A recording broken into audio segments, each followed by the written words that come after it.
Rupees की transactions होती हैं। तो कैश को जनरली मिनिमाइज़ करने की कोशिश की जाती है, जितनी ज़्यादा ट्रांजैक्शंस हो सकें, बैंकिंग चैनल के थ्रू करने की कोशिश की जाती है। उसका एक और रीज़न ये भी होता है कि बैंकिंग चैनल्स के थ्रू जब हम ट्रांजैक्शंस करते हैं, तो उसका रिकॉर्ड बनता है कि ये पैसा कहाँ से आया और कहाँ गया। तो एक सेविंग अकाउंट है या आपका करंट अकाउंट है और आपको आपके क्लाइंट ने एक चेक दिया है। अब आप उस चेक को अपने बैंक में जमा कराना चाहते हैं, तो उसके लिए भी ये स्लिप चलती है। ये स्लिप एक रेफरेंस हो जाती है कि यस, आपने पेमेंट बैंक में जमा करवाई है। ये इंस्ट्रूमेंट जो होते हैं जिसमें बेयरर लिखा होता है, और बेयरर मतलब या तो इसको दे दीजिए या इसको दे दीजिए। अब ये कौन है, इसमें कोई नाम नहीं मेंशन है। That means anybody and everybody who holds this cheque can get the payment of it has to be claimed through a bank. लेकिन जब हम इसके अंदर बैंक का नाम मेंशन कर देते हैं, जैसे यहाँ पे हमने state bank of India mention कर दिया है, तो इसको कहते हैं स्पेशल क्रॉसिंग। स्पेशल वर्ड क्यों यूज़ करते हैं? क्योंकि इसमें हमने इस कॉलम में हम लिख देंगे टू बैंक अकाउंट और 10,000 से हम कैश रिसीव कर लेंगे, और उधर same entry by cash account करके बैंक को माइनस कर देंगे। और हेलो दोस्तों, कैसे हैं आप? स्वागत है आपका मेरे YouTube चैनल में। आशा करता हूँ कि आप ठीक होंगे, खुश होंगे, मस्त होंगे। तो जैसा कि आप जानते हैं, हम 11th की अकाउंटिंग के ऊपर एक प्लेलिस्ट बना रहे हैं। इस प्लेलिस्ट बनाने का हमारा ऑब्जेक्टिव यही है कि बच्चे 11th के अकाउंट्स को थोड़ा ईजी वे में समझ सकें, उनके कॉन्सेप्ट्स क्लियर रहें, सो दैट वो आने वाले टाइम में अकाउंटिंग और फाइनेंस में एक अच्छा करियर बना सकें। तो लास्ट वीडियो में हमने बात करी थी सिंगल कॉलम कैश बुक के बारे में। आज उसके आगे हम बात करेंगे, तो चलिए स्टार्ट करते हैं। तो आज का हमारा जो एजेंडा है वो ये है कि आज सबसे पहले हम बात करेंगे कुछ बैंकिंग के बेसिक्स के बारे में, क्योंकि हम डबल कॉलम कैश बुक बनाने जा रहे हैं, तो उसमें बैंक का कॉलम ऐड हो जाएगा। तो उसके लिए आपको कुछ बेसिक बैंकिंग के प्रोसीजर्स पता होने चाहिए। तो उसके बाद हम बात करेंगे बियरर चेक्स के बारे में और ऑर्डर चेक्स के बारे में कि ये क्या होते हैं।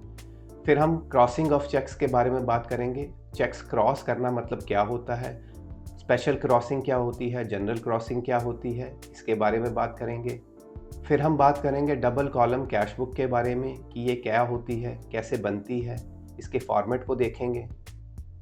फिर बात करेंगे कॉन्ट्रा एंट्रीज़ के बारे में, ये क्या होती हैं। चेक्स इन हैंड क्या होता है, अगर कोई चेक डिसऑनर हो जाता है तो उसकी अकाउंटिंग ट्रीटमेंट हम कैसे करेंगे। और एंड में हम एग्जांपल करेंगे डबल कॉलम कैश बुक की, सो दैट हम अच्छे से डबल कॉलम कैश बुक को समझ पाएँ। पुरानी वीडियोस अगर आपने मेरी नहीं देखी हैं, तो मैंने आई बटन में लिंक दे रखा है, आप वहां से जाके पुरानी वीडियोस देख सकते हैं। तो चलिए आज की वीडियो शुरू करते हैं। तो सबसे पहले बात कर लेते हैं बैंकिंग बेसिक्स के बारे में। अब आप जानते हैं कि कैश को हैंडल करना कितना डिफ़िकल्ट होता है, स्पेशली बिजनेसेस में, जहाँ पे हज़ारों लाखों रुपए की ट्रांजैक्शंस होती हैं। तो कैश को जनरली मिनिमाइज़ करने की कोशिश की जाती है, जितनी ज़्यादा ट्रांजैक्शंस हो सकें, बैंकिंग चैनल के थ्रू करने की कोशिश की जाती है। उसका एक और रीज़न ये भी होता है कि बैंकिंग चैनल्स के थ्रू जब हम ट्रांजैक्शंस करते हैं, तो उसका रिकॉर्ड बनता है कि ये पैसा कहाँ से आया और कहाँ गया। तो ईज़ी हो जाता है बिज़नेस के लिए प्रूव करना कि हमने एक्चुअल में किसी से पेमेंट रिसीव कर ली है या हमने किसी को पेमेंट कर दी है, और उनके अकाउंट सेटल हो जाते हैं। कैश में ये डिफ़िकल्टी हो जाती है कि कैश का कोई करैक्टर नहीं होता है कि कहाँ से आया, कहाँ से गया, वो प्रूव करना पड़ता है बाद में। तो जनरली कैश छोटी-मोटी ट्रांजैक्शंस के लिए यूज़ किया जाता है, जबकि बड़ी ट्रांजैक्शंस के लिए बैंकिंग चैनल को चूज़ किया जाता है। अब बैंक्स जो हैं वो जनरली 2 तरह के अकाउंट्स ऑफ़र करते हैं पब्लिक को।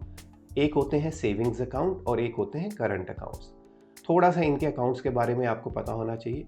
अगर मैं सेविंग्स अकाउंट की बात करूँ, तो as the name suggest, these accounts are for savings. That means if somebody wants to save, तो उसको सेविंग अकाउंट ओपन करना चाहिए। सेविंग अकाउंट में बैंक्स लोगों से पैसे लेते हैं और उनको इंटरेस्ट प्रोवाइड करते हैं, जो भी पैसा वो अपने इन सेविंग्स अकाउंट में रखते हैं। सेविंग अकाउंट्स ज़्यादातर इंडिविजुअल्स रखते हैं, so that personally they can save some money. दूसरी तरफ जो करंट अकाउंट्स होते हैं, वो जनरली बिजनेसेस के लिए होते हैं। इन करंट अकाउंट्स में क्या होता है, रिस्ट्रिक्शंस नहीं होती है। सेविंग्स अकाउंट में रिस्ट्रिक्शंस होती हैं कि आप कितना पैसा डिपॉजिट कर सकते हैं सेविंग्स अकाउंट में और कितना विड्रॉ कर सकते हैं एवरी मंथ। वेयरएज बिजनेसेस में तो ये रेगुलर ट्रांजैक्शंस होती हैं कि कभी कैश जमा करा दिया, कभी कैश कम कर दिया, कभी बहुत सारे चेक्स इशू कर दिए, तो उन सब पर्पसेस के लिए करंट अकाउंट्स बनाया जाता है।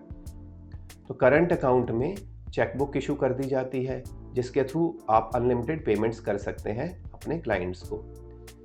करंट अकाउंट जनरली बिजनेसेस ही प्रेफर करते हैं, क्योंकि उनको बहुत सारी ट्रांजैक्शंस करनी होती हैं और वो करंट अकाउंट के थ्रू अपनी कंपनी का अकाउंट खोल के या अपने बिजनेस का अकाउंट खोल के काम करते हैं।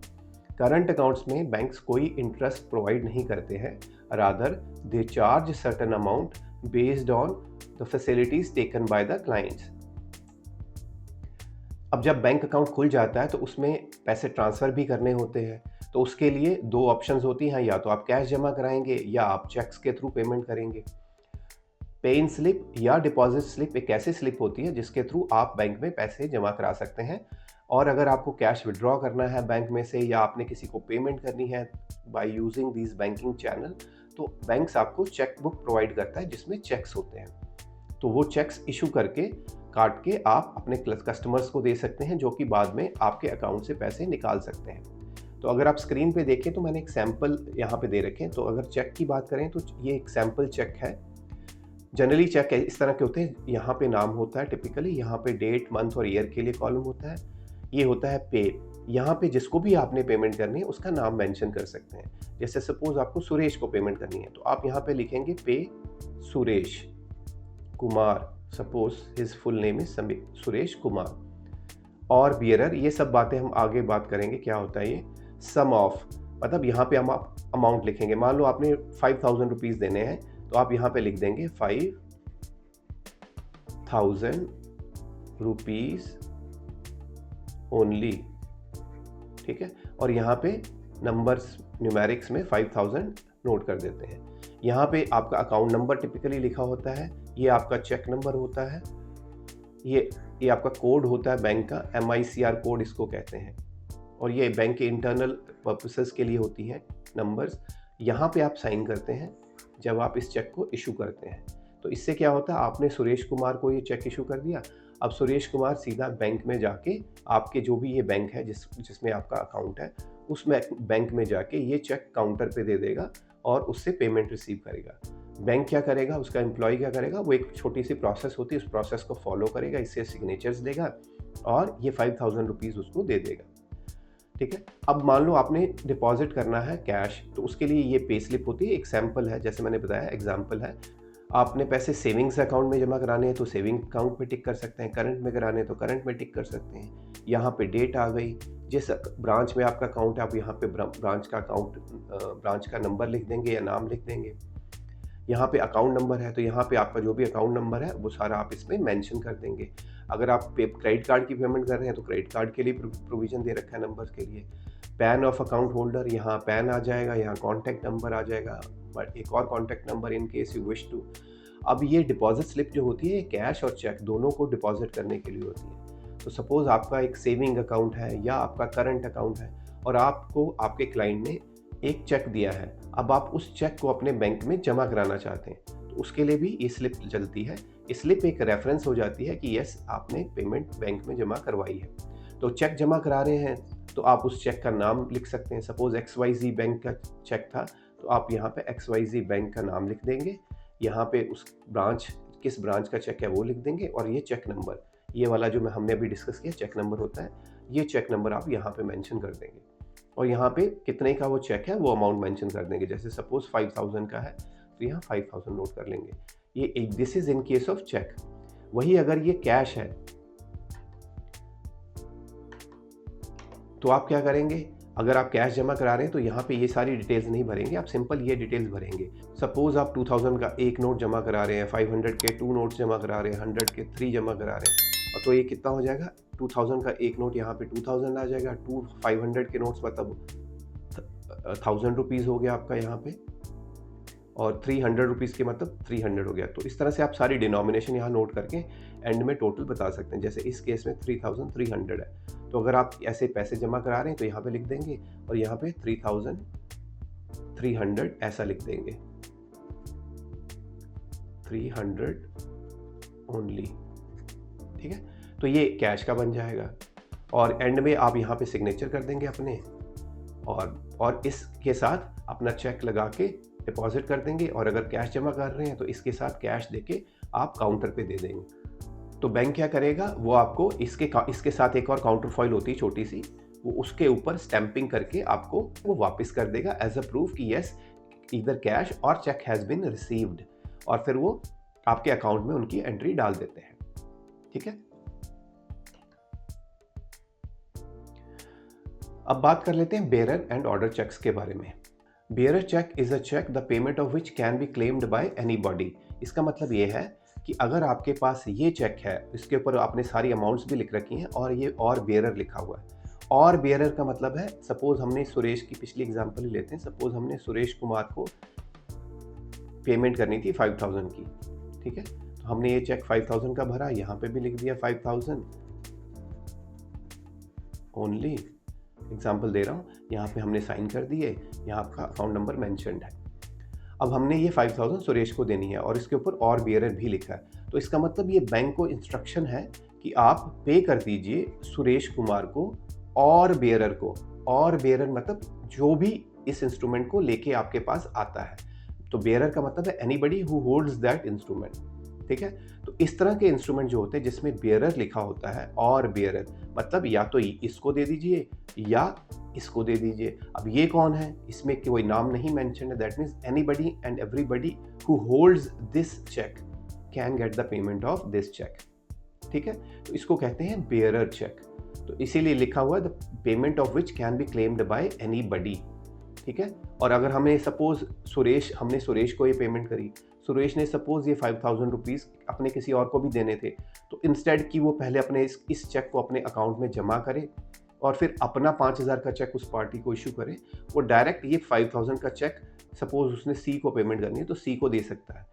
तो काउंटर पे सी चला जाएगा हमारे वाले बैंक में और वहाँ से ये अमाउंट विड्रॉ कर लेगा। ठीक है, इसको कहते हैं बेयरर चेक। अब बात करते हैं ऑर्डर चेक के बारे में।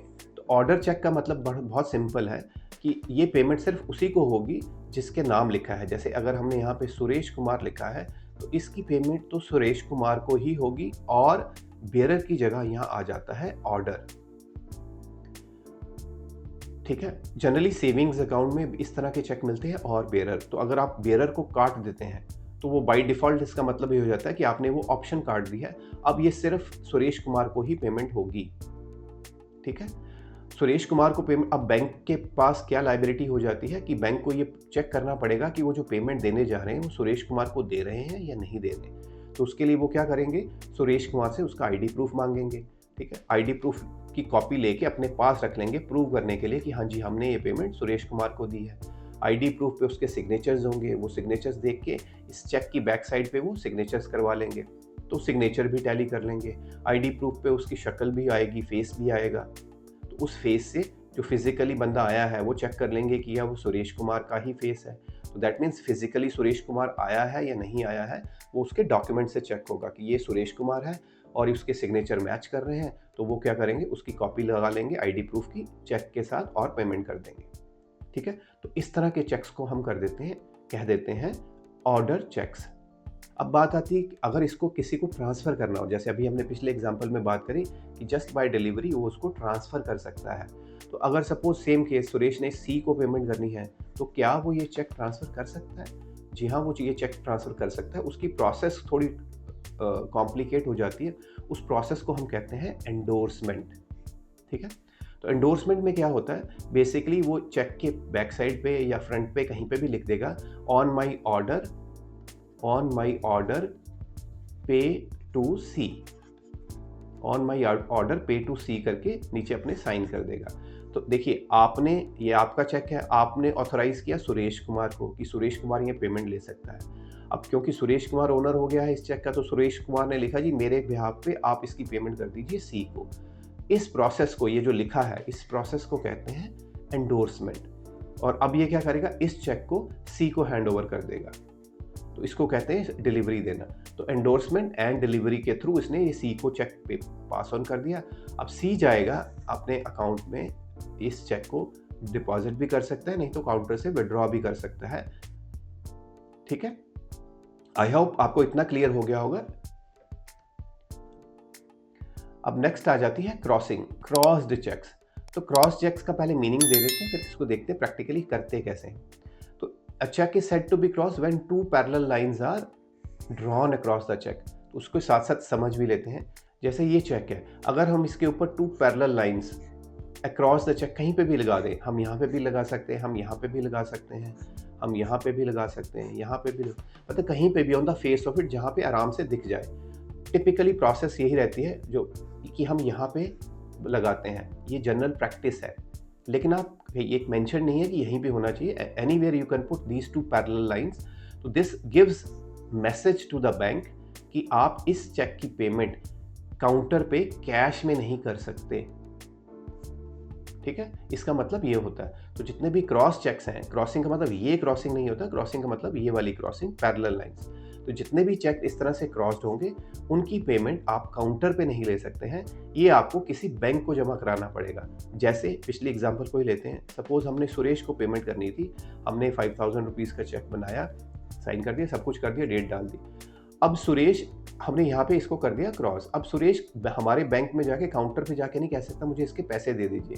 अब सुरेश इसको लगाएगा अपने बैंक में, जहाँ पे भी सुरेश का बैंक अकाउंट खुला हुआ है, वो इस चेक को डिपॉजिट स्लिप में भर के, जैसे अभी हमने एग्जांपल में बताया, अपने बैंक में डिपॉजिट कर देगा। फिर वो जो बैंक है उसका, वो एक प्रोसेस के थ्रू इस बैंक से पेमेंट मांगेगा इस चेक की, मतलब इस बैंक से पेमेंट मांगेगा इस चेक की, और फिर ये बैंक पैसे देगा बैंक को, और ये बैंक फिर सी के अकाउंट में या सुरेश के अकाउंट में क्रेडिट कर देगा। तो अब आगे चलते हैं। These lines can be anywhere on the cheque. Payment of cheques can not be claimed through cash on the counter, हमने बात कर ली। It has to be paid only through a bank. These types of checks are deposited into the bank where receiver of the check has account, ये भी बात कर ली। The bank claims payment for the check from the issuing person's bank, तो जो हमने issue करा है हमारे बैंक से वो क्लेम करेगा payment, and credits his own client. तो इस केस में सुरेश का अकाउंट क्रेडिट कर देगा once the payment is received. अब क्रॉसिंग जो होती है वो भी दो तरह की होती है, जो अभी हमने डिस्कस करी।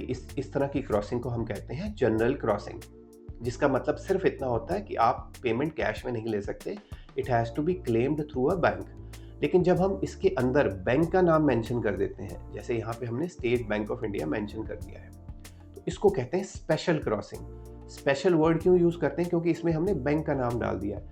अब ये एक एडिशनल क्लॉज हो जाती है कि इस चेक की पेमेंट होगी तो बैंक के थ्रू, लेकिन कौन सा बैंक क्लेम कर सकता है? सिर्फ state bank of India he claim कर सकता है इस पेमेंट को। तो इसका मतलब ये हुआ, जो सुरेश को हमने पेमेंट करी थी, सुरेश का account state bank of India में होना ज़रूरी है। जनरली जब हम पेमेंट करते हैं तो हमें पता होता है कि हमारे क्लाइंट का जो बैंक अकाउंट है वो कौन से बैंक में है।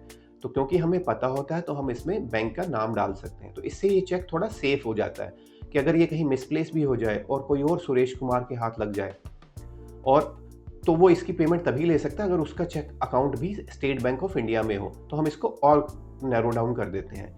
यहाँ तक लोग कर सकते हैं कि यहाँ पे अकाउंट नंबर भी मेंशन कर सकते हैं। तो जैसे हमने यहाँ पे लिखा स्टेट बैंक ऑफ इंडिया और आगे अकाउंट नंबर, अगर आपको अपने क्लाइंट का अकाउंट नंबर मालूम है तो आप यहाँ पे वो भी डाल सकते हैं। इससे क्या होगा, ये चेक बिल्कुल सेफ हो जाएगा। अब ये चेक सिर्फ state bank of India claim कर सकता है और अल्टीमेटली ये सिर्फ इसी अकाउंट को क्रेडिट कर सकता है। तो दैट मीन्स और किसी का अकाउंट यूज ही नहीं हो सकता इस चेक की पेमेंट को क्रेडिट करने के लिए। अब चेक को क्रॉस कैसे करते हैं, मैंने आपको पहले एग्जांपल में बता दिया। चेक हम यहाँ पे कर सकते हैं ऐसे करके, और यहाँ पे सपोज हम स्टेट बैंक ऑफ इंडिया या SBI शॉर्ट में लिख सकते हैं ऐसे, या हम यहाँ पे कर सकते हैं, यहाँ पे SBI अकाउंट नंबर, यहाँ पे अकाउंट नंबर मेंशन कर सकते हैं। यहाँ पे भी, मतलब जहाँ पे आपको स्पेस मिले, जहाँ पे क्लियर लगे, दिख जाए। नॉर्मली जैसे मैंने बताया, प्रैक्टिकली प्रैक्टिस ये है कि हम यहाँ पे करके चेक्स को क्रॉस करते हैं।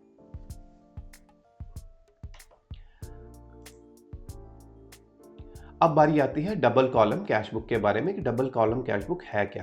तो जैसे हमने सिंगल कॉलम कैश बुक में पढ़ा था कि उसमें सिर्फ एक अमाउंट का कॉलम होता था डेबिट और क्रेडिट साइड में, जिसमें सिर्फ कैश की ट्रांजैक्शंस होती थी।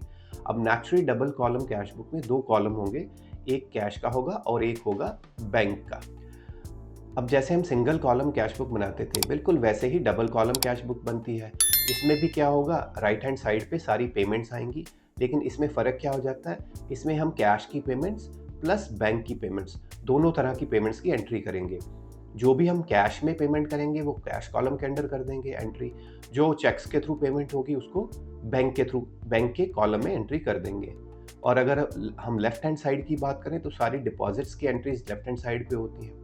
तो सेम वे, अगर हमें कैश रिसीव हुआ तो कैश के कॉलम में कर देंगे, अगर चेक रिसीव हुआ है तो चेक के कॉलम में एंट्री कर देंगे। अब क्योंकि कैश और बैंक इन सब से रिलेटेड सारी एंट्रीज हमारी कैश बुक में हो जाएंगी, तो इसीलिए अब हम जब लेजर बनाएंगे तो कैश और बैंक दोनों ही अकाउंट्स लेजर में मेंटेन करने की ज़रूरत नहीं होती है, तो हम वो अकाउंट नहीं बनाते हैं। ये कैश बुक ही हमारा पर्पस सॉल्व कर देती है, बोथ कैश अकाउंट का और बैंक अकाउंट का। अब ये है format double column cash book का। देखिए पहले हमारे पास सिर्फ कैश का कॉलम होता था, अब ये 2 कॉलम हो गए, कैश और बैंक का लेफ्ट हैंड साइड में भी और कैश और बैंक का राइट हैंड साइड पे भी। ठीक है, तो अब क्या करेंगे, जो जैसे सपोज हमें पेमेंट कर रहे हैं, अगर हमने चेक के थ्रू पेमेंट करी तो हम यहाँ पे लिख के अकाउंट की डिटेल लिख के यहाँ पेमेंट की एंट्री कर देंगे। अगर कैश के थ्रू हुई है तो डिटेल लिख के कैश के पास कर देंगे। सिमिलरली रिसीट्स कैश में आई है तो यहाँ, चेक के थ्रू आई है तो यहाँ, और अल्टीमेटली एंड में जैसे हम बाकी केसेस में करते हैं एंड में क्लोज कर देंगे दोनों को इंडिविजुअली।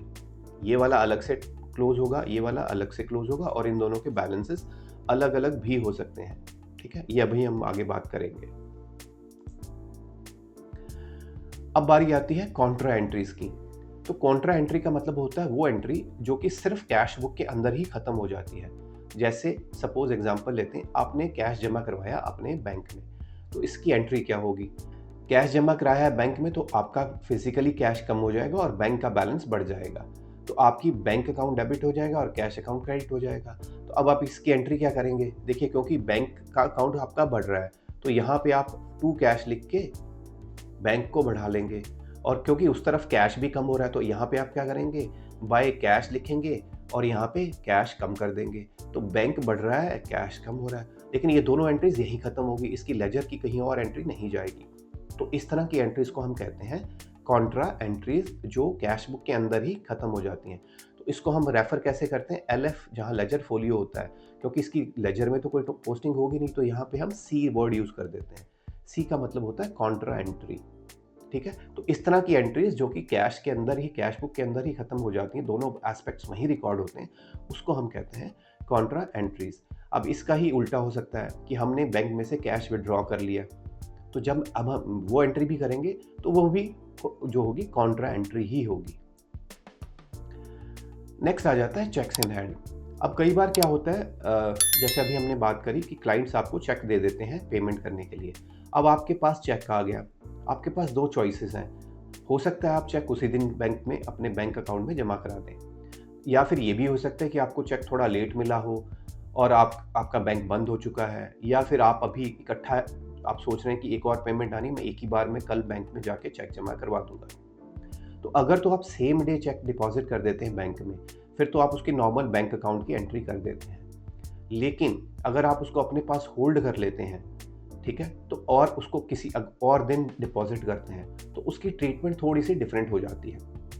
तो उस केस में हम क्या करते हैं, जिस दिन आपने चेक रिसीव किया है और अपना चेक डिपॉजिट नहीं करा है, तो उसको हम कैश की तरह ट्रीट करते हैं। तो कैश बुक में हम क्या करेंगे, उसको चेक की तरफ एंट्री नहीं करेंगे, हम उसकी एंट्री करेंगे कैश कॉलम में।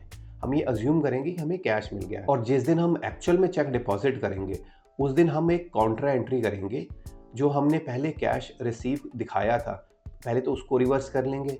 ठीक है, तो पहले हमने रिसीट साइड में कैश में एंट्री करी थी, अब हम पेमेंट साइड में कैश में एंट्री कर देंगे, और फिर उसकी दूसरी कॉन्ट्रा एंट्री करेंगे अगेन रिसीट साइड में। इस बार हम उसको एक्चुअल में बैंक में एंट्री दिखा देंगे। ठीक है, तो इससे क्या हो जाएगा, हमारा नेट इफेक्ट कि वो जो कैश की एंट्रीज हैं वो कैंसिल हो जाएंगी और बैंक की एंट्री फाइनली आ जाएगी। अब एक और फीचर होता है बैंकिंग में कि बैंक्स कई बार ओवरड्राफ्ट फैसिलिटी दे देते हैं, तो आपको इसकी क्लैरिटी भी होनी चाहिए।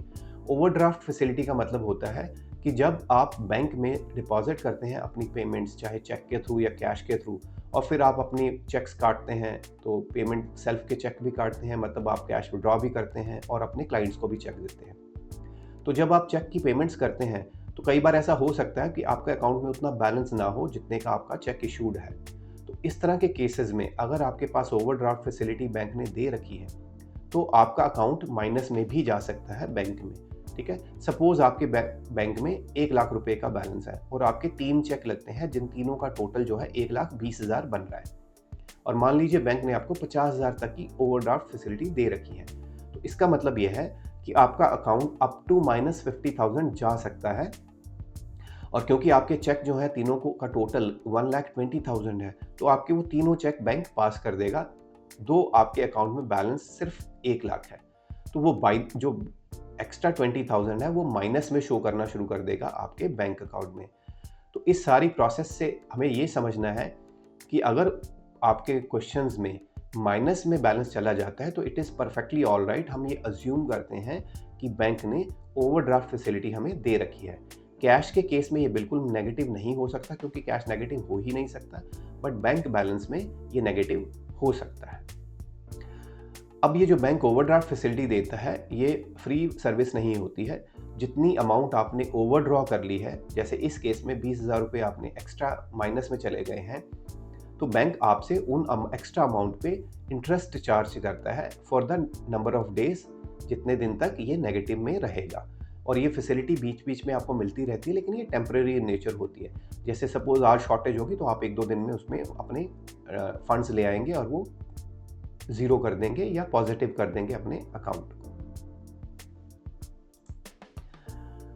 अब नेक्स्ट एंट्री आती है कि अगर सपोज हमने चेक रिसीव किया तो हमने चेक की एंट्री कर दी, चाहे वो हमने सेम डे डिपॉजिट करा था तो हमने उसको सीधा बैंक के रिसीट कॉलम में डाल दिया, और अगर हमने सेम डे नहीं करा है तो जैसे हमने बात करी पहले हम कैश में एंट्री डालते हैं और on the day of deposit हम बैंक में एंट्री डाल के कैश की एंट्री को कैंसिल कर देते हैं। बट अज्यूम करिए कि वो चेक बाद में बाउंस हो जाता है।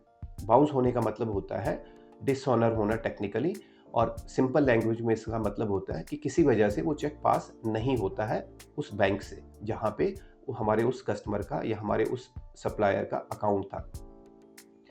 तो अब क्या करना पड़ेगा, हमें वो एंट्री रिवर्स करनी पड़ेगी बुक्स में, क्योंकि पहले तो हमने अज्यूम कर लिया कि हमें पेमेंट मिल जाएगी और हमने अपना अकाउंट क्रेडिट कर लिया था या हमने अपने अकाउंट में एंट्री कर ली थी। अब हम क्या करेंगे, उसकी रिवर्स एंट्री कर देंगे जो भी हमने एंट्री पहले करी थी। ठीक है, जब हमने इसके चेक की एंट्री करी तो रिवर्सल में क्या हो जाएगा, जो हमारा बैंक कॉलम है उसमें पेमेंट साइड में वो एंट्री हो जाएगी। कंसर्न कस्टमर का अकाउंट हम यूज करेंगे in order to debit that amount. अब जो भी हमने आज समझा उसको एक सिंपल एग्जांपल के थ्रू एक बार समझ लेते हैं, फिर आने वाली वीडियोस में हम अच्छे से प्रैक्टिकल्स करके और अच्छा समझेंगे। तो ये एक डबल कॉलम कैश बुक की एग्जांपल पहले सॉल्व कर लेते हैं। तो ये enter the following transactions in the double column cash book, ये 2026 फैब की कुछ डेट्स दे रखी हैं, तो एक एक करके इसको हम एंट्री कर देते हैं डबल कॉलम कैश बुक में। तो सबसे पहली एंट्री है February 1st बैंक बैलेंस की and February 1st cash balance की। तो 42,000 का बैंक बैलेंस, 15,000 का कैश बैलेंस। तो ये रही हमारी डबल कॉलम कैश बुक।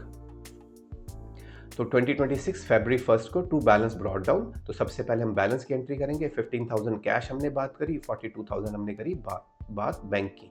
तो ये दो कॉलम कैश और बैंक के इधर आगे रिसीविंग के लिए, और ये पेमेंट्स के आगे कैश और बैंक के कॉलम्स हमारी क्रेडिट साइड पे। अब नेक्स्ट एंट्री हमारी आ जाती है February 4th की, जो कि है परचेज्ड गुड्स बाय चेक। तो हम यहाँ पे चेक पे 12,000, तो ये पेमेंट करी हमने 12,000 की। तो अब ये पेमेंट साइड में यानी कि इस साइड पे आ जाएगा, क्रेडिट साइड में 2026 Feb 4 बाय परचेजेस अकाउंट, और क्योंकि बैंक के थ्रू पेमेंट हुई है तो ये बैंक में एंट्री हो जाएगी 12,000 की। ठीक है, नेक्स्ट जो हमारी एंट्री है वो है February 8 की sale of goods for cash. तो ये कैश रिसीव हो जाएगा 6,000 सेल्स में, तो उसकी एंट्री इस तरफ आ जाएगी। February 8 to sales account, cash के अंदर हमने 6,000 की एंट्री डाल दी। नेक्स्ट हमारी transaction Feb 13 purchased machinery by cheque. तो अब हमने एक एसेट परचेज किया है बाय चेक 5,500, तो ये पेमेंट साइड में आ जाएगा और चेक में पेमेंट हो जाएगी। तो ये रही entry Feb 13। Machinery account debit हो जाएगा और 5500 अकाउंट हमने चेक से पेमेंट कर दी। Next entry Feb 16, sold goods and received cheque deposited same day 4500। अब क्योंकि सेम डे डिपॉजिट हो गया तो नॉर्मल चेक की एंट्री हम अज्यूम करेंगे।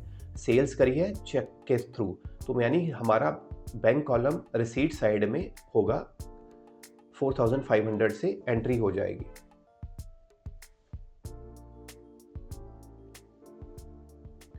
तो ये फैब 16 टू सेल्स अकाउंट और 4500 से हमने बैंक के अकाउंट में कॉलम में एंट्री कर ली। Next Feb 17 purchase goods from Mridula in cash. तो ये परचेजेस है कैश की 17,400, तो हमारी पेमेंट साइड पे एंट्री आ जाएगी। कैश की है तो बाय परचेजेस अकाउंट और कैश में हमने 17,400 की एंट्री कर डाली। नेक्स्ट हमारी ट्रांजैक्शंस है Feb 20, purchased stationery by cheque. तो 1100 रुपये की चेक की पेमेंट है स्टेशनरी की, तो उसकी एंट्री आ जाएगी फैब 20 बाय स्टेशनरी और बैंक के कॉलम में एंट्री हो जाएगी। नेक्स्ट हमारी जो ट्रांजैक्शन है वो है फैब 24 की, चेक गिवन टू रोहित 1500। तो रोहित को पेमेंट करिए 1500 की, तो उसकी पेमेंट कर लेते हैं फैब 24 बाय रोहित 1500। नेक्स्ट हमारा आ गया Feb 27, cash withdrawn from bank 10,000। तो अब ये कॉन्ट्रा एंट्री आ गई जैसे अभी हमने बात करी थी। तो कैश विड्रॉ करा है 10,000 का, तो इससे क्या होगा, हमारा कैश बढ़ जाएगा और बैंक कम हो जाएगा। तो कैश के इस कॉलम में हम लिख देंगे टू बैंक अकाउंट और 10,000 से हम कैश रिसीव कर लेंगे और उधर same entry by cash account करके बैंक को माइनस कर देंगे और इसके आगे लिख देंगे सी दोनों साइड में। तो इसका मतलब हो गया कि ये कॉन्ट्रा एंट्री हो गई है। नेक्स्ट एंट्री देख लेते हैं फरवरी 28, rent paid by cheque 2500। So 2500 की चेक की पेमेंट करी है, तो Feb 28 by rent account 2500 bank के थ्रू पेमेंट हो गई। लास्ट एंट्री हमारी है फैब 28, पेड सैलरी 3500। तो कुछ नहीं लिखा तो हम कैश अज्यूम कर लेते हैं और 3500 कैश की पेमेंट हो जाएगी। तो ये आ गया Feb 28 by salary account 3500 cash के थ्रू। अब आपका ये सारी ट्रांजैक्शन हमने कर ली। अब हम क्या करेंगे, टोटल कर लेंगे। तो अगर हम यहाँ पे देखें तो 31,000 आ रहा है और ये थोड़ी एंट्री कम दिख रही है, तो हम यहाँ पे पहले 31,000 ये टोटल कर लेते हैं। बैंक में भी हमारा यहाँ पे 42 + 4 46,500 आ रहा है और ये ट्रांजैक्शंस कम है, तो पहले हम इन दोनों साइड का टोटल कर लेंगे और अब हम ये सेम टोटल्स यहाँ पे शिफ्ट कर देंगे और अब इन सब का टोटल इंडिविजुअली करेंगे। पहले बैंक का इन सब ट्रांजैक्शंस का टोटल कर लेंगे और जो बैलेंसिंग फिगर होगी वो इसका क्लोजिंग बैलेंस हो गया, और फिर कैश की एंट्रीज का टोटल कर लेंगे और जो बैलेंसिंग फिगर होगी वो इसका बैलेंस हो गया। तो ये हमारी फरवरी 28 को बाय बैलेंस कैरिड डाउन की फिगर करके हमने एंट्री कर दी। 10,100 यहाँ आ गया, 13,900 यहाँ आ गया और वो हमने मार्च 1 को ओपनिंग बैलेंस की फॉर्म में ले लिया। So this is how we do transactions of double column cash book. I hope आपको एंट्रीज क्लियर हो गई होंगी। अगर कोई भी डाउट हो किसी भी तरह का तो आप कमेंट कॉलम में डाल के पूछ सकते हैं। I will reply to those doubts. अब आज का थोड़ा रिकैप कर लेते हैं। आज सबसे पहले हमने कुछ बैंकिंग के बेसिक्स के बारे में बात करी कि बैंक दो तरह के अकाउंट देते हैं हमें, सेविंग और current account. Saving account generally individual accounts खोलते हैं सेविंग पर्पस के लिए। करंट अकाउंट नॉर्मली बिजनेसेस खोलते हैं in order to run businesses and do transactions through banking channels. फिर हमने बात करी कि चेक्स जो होते हैं वो बेयरर और ऑर्डर दो तरह के हो सकते हैं। बेयरर चेक का मतलब होता है anybody who holds that cheque can get the payment. Order cheque का मतलब होता है the payment can be given only to the person whose name is mentioned on the cheque और to anybody on his order. उसके लिए banks को proof रखना पड़ता है। फिर हमने बात करी क्रॉसिंग ऑफ चेक्स के बारे में। अगर हम दो पैरेलल लाइंस चेक के ऊपर डाल देते हैं तो उसका मतलब वो चेक क्रॉस हो जाता है। The meaning of which is the payment of this cheque can not be taken across the counter through cash. इसको बैंक के थ्रू ही आप पेमेंट ले सकते हैं। स्पेशल क्रॉसिंग में हम क्या करते हैं, बैंक का नाम भी मेंशन कर देते हैं, तो उसको कह देते हैं स्पेशल क्रॉसिंग। इसके अलावा हमने बात करी डबल कॉलम कैश बुक के बारे में कि वो कैसे बनती है। फिर हमने बात करी कॉन्ट्रा एंट्रीज के बारे में। जब कैश और बैंक दोनों की एंट्रीज सेम कैश बुक में हो जाती है तो उसको हम कह देते हैं कॉन्ट्रा एंट्री, क्योंकि उसकी कोई और जर्नल ट्रांसफ़र नहीं होती है। फिर हमने चेक्स इन हैंड के बारे में बात करी कि अगर आप चेक सेम डे रिसीव नहीं करते हैं तो उसको फिर कैश की तरह ट्रीट किया जाता है on the day of receipt, और जिस दिन एक्चुअल में आप डिपॉजिट करते हैं उस दिन डिपॉजिट की एंट्री होती है। फिर हमने बात करी डिसऑनर ऑफ चेक के बारे में कि अगर चेक डिसऑनर हो जाता है तो उसकी एंट्री रिवर्स कैसे करते हैं। और फिर हमने बात करी ओवरड्राफ्ट फैसिलिटी के बारे में कि ओवरड्राफ्ट फैसिलिटी कई बार बैंक दे देता है जिसमें बैंक अकाउंट का बैलेंस नेगेटिव भी जा सकता है। और फाइनली हमने एक एग्जांपल करी डबल कॉलम कैश बुक की, सो दैट हम इस कॉन्सेप्ट को अच्छे से समझ सकें। तो अगर आपको ये वीडियो अच्छा लगा है तो प्लीज़ लाइक करें, शेयर करें और सब्सक्राइब करें, और आप बने रहें मेरे इस चैनल में आने वाले वीडियोस को देखने के लिए। Thank you so much for watching.